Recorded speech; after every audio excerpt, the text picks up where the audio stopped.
The state of Connecticut should not be in the business of competing with its small and large businesses. And this plan does exactly that. And this is just another program that the Comptroller's Office will get to manage on top of the Connecticut Partnership Plan, which is yet another business that the state of Connecticut has created that competes with our employers here in the state of Connecticut. And that's just not right. It impacts businesses like mine and lots of other businesses here in the state. Do banks in Connecticut sell retirement accounts?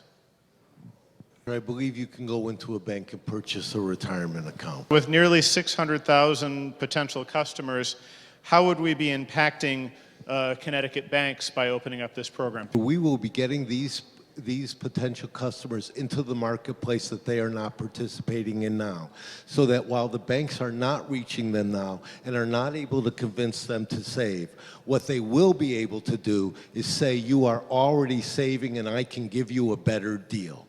We are going to be creating customers for the financial services industry. If they could get these people buying policies, they would. This will get them participating in the system. Banks will be able to compete. Banks are already competing in not getting customers and doing very well at not getting customers. I guess if the banks aren't able to do it, and with an opt-out provision in this plan, I'm not sure this plan will be any more successful than the banks or financial planning firms or insurance firms are in selling retirement programs to these 600,000 individuals who are already not participating. What assurances do we have that investment firms who would be participating in this program would be Connecticut-based businesses? The answer is none. That's not a requirement. Whoever gives the best deal can get this contract and give our citizens the best deal. I assume it'll be Connecticut companies because the best darn companies in the business are here. I don't know who thinks differently. Through you, Madam Speaker. Representative Scott. Well, that's disappointing. We really ought to have a program that focuses on buying from Connecticut-based businesses. What is the penalty if an employer chooses not to comply? I'm looking, and my experts say beheading is not the correct answer. Although, why? No. I'm not familiar with what the penalty is for not participating. I don't believe I'm not aware if we spelled out a penalty, but let's see. Yeah, yep. And actually, no, I'm not going to find a penalty here. Sorry. The Attorney General can say you have to do it and do whatever the Attorney General can do short of penalties. If somebody believes that without punishing people, nobody will do the right thing, then this is going to be a very disappointing bill for them. But if somebody thinks that we can, in fact, help employers do the right things without punishing them when they do their best but don't make it, then join up. I would argue that this just making employers participate in this bill is punishment enough. I just want to clarify, I know there's been a lot of numbers thrown around. An employee is eligible after 120 days, is that correct? An employee is eligible from day one, but they have to be at least a 120-day employee. So if somebody's hired at the ice cream shop for only 3 months of the summer, but not 4+, the employer doesn't have to offer this program to them.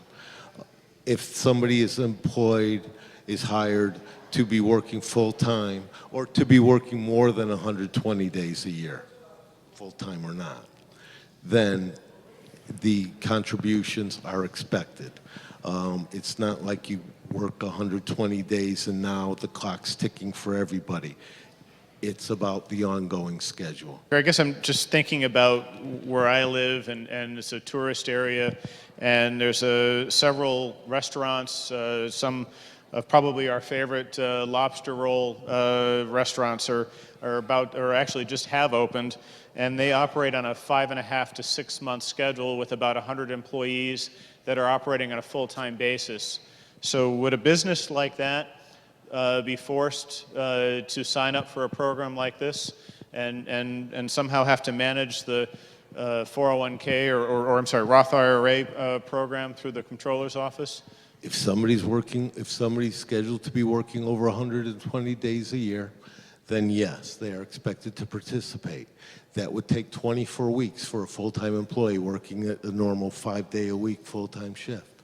If somebody's hired seasonally for a period of less than 24 weeks, if they're working 5 days a week, then no, they don't have to participate until they go past those 24 weeks of working 5 days a week full-time. Right? I think what's not being contemplated is these seasonal businesses in our tourist districts do operate for about 6 months of a year, do have roughly 100 employees depending on the size of the restaurant, and they are working full-time and would probably qualify and then be in a layoff position, and I think a complicated situation thereafter.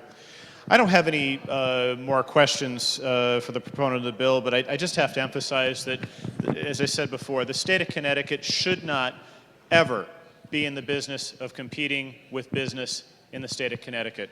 And this is exactly that. You're giving the comptroller's office its second business to compete with the insurance industry, the banking industry, our financial planners, and that is the wrong thing to do, and I urge that this bill fail. Thank you.